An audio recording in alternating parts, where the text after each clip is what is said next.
এমন কোনো দিন আসবে না যে আমি নাম্বার 7-এ যাই ব্যাটিং করতেছি, তাহলে বাংলাদেশ টিম আমার কাছ থেকে কিছু পাবে না। দেখেন ভাই, সবারই পার্টিকুলার কিছু না কিছু গুণ আছে। সো আমি যেহেতু খেলেছি অনেক দিন ধরে, আমি চেষ্টা করব বড় ভাইদের যা যা গুণ ছিল ওটা আমার ভিতরে আছে, ওটা আমার ভিতরেই থাক। ওই জিনিসটা যদি আমি মাঠে অ্যাপ্লাই করতে পারি, of the field, on the ফিল্ডে, তাহলে মনে হয় আমি প্লেয়ারদের কাছে আরও কাছে যেতে পারবো এবং প্লেয়ারদের কাছ থেকে পারফরমেন্সটা আদায় করতে পারবো।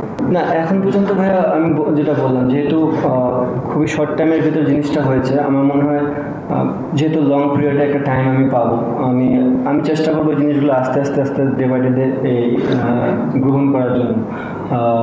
অবশ্যই যে জিনিসটা ছিল যে প্ল্যানিং তো সবসময় থাকে, তাদের তরফ থেকেও একটা ইনফরমেশন ছিল, আমি চেষ্টা করবো ওই জিনিসগুলো যেন ফুলফিল করতে পারি। আসলে ব্র্যান্ডেড ক্রিকেট আমি এটা বলবো না। আমি যেভাবে চিন্তা করি, যদি আমি সেই অ্যান্সারটা দিই আপনাদের, তাহলে হবে কোনো কোনো গেমে 180-200 চেস করতে হতে পারে, কোনো কোনো গেমে 140-145 চেস করতে হতে পারে। আমি কীভাবে খেললে ম্যাচটা জিততে পারি, এটা হচ্ছে আলটিমেট গোল। হতে পারে একটা ব্যাটসম্যান কোনো দিন 20 বলে 40 রানও করতে পারে, সেম ব্যাটসম্যানের পরের দিন হয়তো প্রয়োজনই নেই 20 বলে 15 রানও করতে হতে পারে। আমি চাই যে প্রত্যেকটা প্লেয়ার যেন গেমের ভিতর যত ইনভলভ থাকবে, যে আমি আজকের দিনটাতে আমার কী চাওয়া, দল আমার কাছে কী চাচ্ছে। আমার যদি প্রত্যেকটা প্লেয়ার এই জিনিসটা বুঝে যে আমার কাছ থেকে দল আজকে এই জিনিসটা চাচ্ছে, আমার মনে হয় তাহলে আমাদের টিম রেজাল্টটা বেশি হবে, রাদার দেন আমি চিন্তা করতেছি যে আমাদের এই ব্র্যান্ডেড অফ ক্রিকেট খেলতে হবে। অবভিয়াসলি দেখেন, প্রত্যেকটা ক্ষেত্রে বিসিবি যাদেরকে দায়িত্ব দিচ্ছে, বিসিবি চিন্তাধারা করেই জিনিসটা দেওয়া হচ্ছে।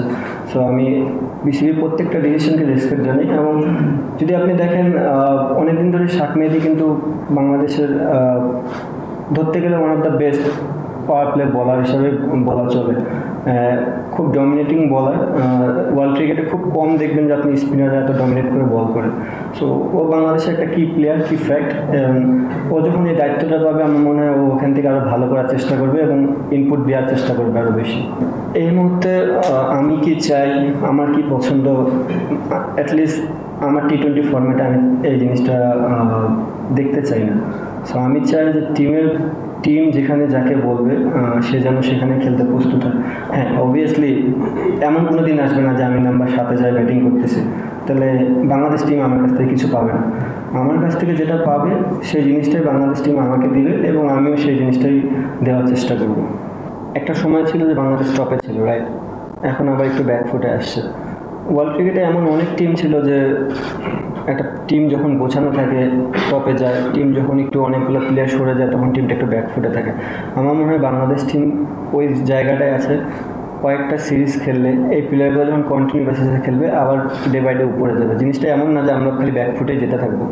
আমাদেরও এখন দেওয়ার সময়, আমার মনে হয় এখনই রাইট টাইম যেগুলো প্লেয়ার আছে তাদেরকে স্টেপ আপ করার এবং দেশে কিছু দেওয়ার।